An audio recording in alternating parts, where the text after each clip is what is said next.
Subscribe to our YouTube channel and press the bell icon to get the latest updates. The final tranche of names in the Pegasus alleged hacking scandal is out this week, but the impact of this controversy will be felt for some time to come. The world is still trying to understand how much communication technologies can be manipulated for surveillance.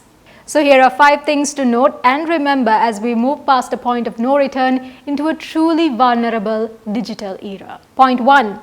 Apple still has not figured out how to fix the vulnerability Pegasus exploited in iMessage. Pegasus and NSO Group managed to find a hitherto undiscovered flaw in iMessage that requires 0 clicks from the victim to activate it. iPhone users can try disabling iMessage, but that will only stop one method currently used by Pegasus to infiltrate iPhones. Apple is now offering up to $1 million to anyone reporting on a select set of 0-click vulnerabilities. Point number 2.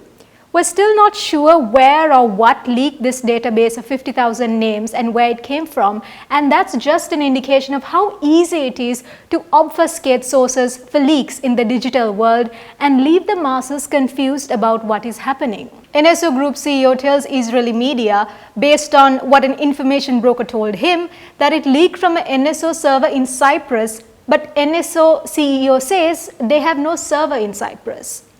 However, there are 2020 reports that say NSO shut down an office in Cyprus, which indicates NSO had some operation there.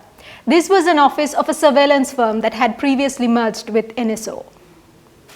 NSO CEO also in other Israeli media says maybe Qatar or a pro-Palestinian movement called Boycott, Divestment and Sanctions (BDS) movement is behind the story and trying to frame NSO in addition to targeting the Israeli cybersecurity industry. NSO has also said the current expose on its product Pegasus is full of wrong assumptions and uncorroborated theories. Point number 3. The line between social media and surveillance could be blurring. In 2020, it was reported that Facebook allegedly tried to buy NSO Group's Pegasus, something Facebook never denied.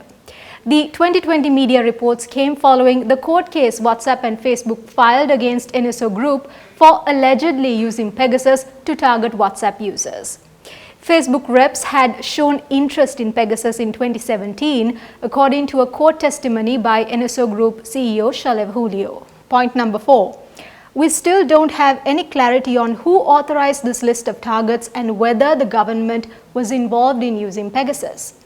But in 2015, WikiLeaks published leaked emails belonging to an Italian cyber surveillance firm named Hacking Team. Hacking Team made surveillance tools similar to NSO.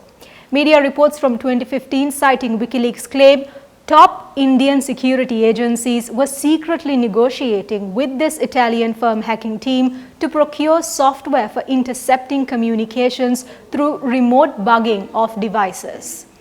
And the last point, point number 5. Speaking of leaked documents, a Pegasus product brochure had also leaked. The source of this leak, by the way, is not clear but is linked in an Amnesty report. NSA was a competitor to this Italian firm named Hacking Team. So this Pegasus brochure has more interesting details about how Pegasus can be installed even when no target phone number or email address are available, how data collected from a victim phone is transmitted back to the hacker, ensuring minimal impact on the device and on the target cellular data plan so that the victim will not suspect why or who is using this extra data on the phone, and how Pegasus ensures tracing back to the customer is not possible. This Pegasus brochure even shows the interface of the Pegasus dashboard used to monitor data collected from the target.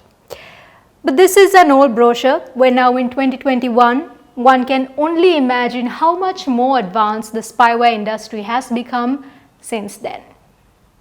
For The Print, this is Regina Mihidukulu-Surya. Do not forget to subscribe to The Print's YouTube channel, and as always, keep tabs on us across all forms of social media.